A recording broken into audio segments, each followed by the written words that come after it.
The faded Falcon tattoo coiled around. Lena Brook's forearm had always drawn sideways glances at Camp Pendleton. New recruits whispered and snickered, making fun of it like it was a childish mistake. But when Colonel Vincent Nash spotted the same design during a routine inspection, his face went pale as desert sand. Quietly, he pulled up his sleeve, revealing a matching falcon on his shoulder. "She's not just a mechanic," he murmured, voice tight with tension. "Former Unit Meridian. Only 6 of us made it back alive." Lena kept working on the Humvee, unaware that her quiet life was about to be disrupted in a way that would shake the base. Before we dive in, hit subscribe and tell me where you're watching from in the comments. The California sun beat down harshly on the motor pool, casting long shadows between rows of military vehicles. Lena wiped her brow with a grease-stained hand, smudging a dark streak across her forehead, as she leaned over the engine of a Humvee that had been giving mechanics trouble for days. The steady rhythm of her wrench echoed through the air, punctuated by distant shouts from drill instructors. At 28, Lena had learned to blend in. She punched her time card at 0630,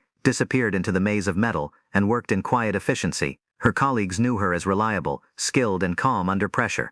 She could diagnose engine failures like she had a sixth sense, never complaining about long hours or aching muscles. Yet beneath this normally lay a past no one suspected. Lena had once moved through shadows, carrying out secret missions too sensitive to appear in any official record. The Falcon tattoo was both her reminder and burden, a silent mark of a life she'd had to leave behind. The tattoo itself was deceptively simple, a minimalist falcon perched on a compass, its wings curled around her forearm, faded but precise. To the casual eye, it might look like a youthful whim, but it represented an elite brotherhood Unit Meridian created for operations too dangerous and secretive for regular forces. The symbol connected her to a past filled with danger, loss, and survival. Private Rodriguez, fresh out of boot camp, spotted Lena's tattoo and smirked. "Nice ink, Brook. Did you lose a bet or something?" His friends laughed. Lena didn't look up, her hands busy with the engine. "Functional," she said, calm and flat. Rodriguez, oblivious, pressed further, joking about magic mechanic powers. The other recruits laughed harder. Sergeant Patterson had been observing. The younger Marines couldn't see it,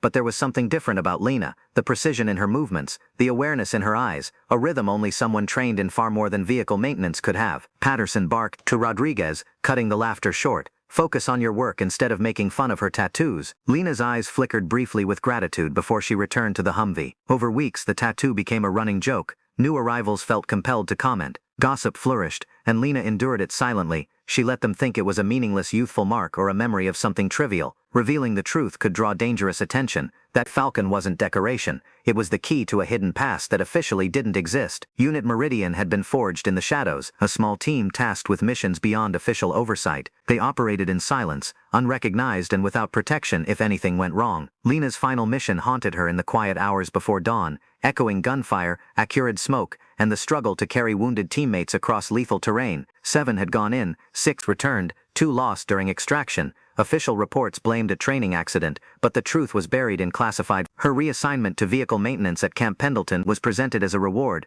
a way to use her skills safely. In reality, it was containment, useful, but monitored. Vehicles were honest. They didn't lie or betray. Unlike the covert world she left behind, her work was visible, predictable, and recognized. Yet the contrast was ironic. She found peace in machines while trying to forget the chaos she had survived. Each day followed a rigid routine, faces and problems familiar. Her expertise in mechanical systems became indispensable, and she moved through the motor pool,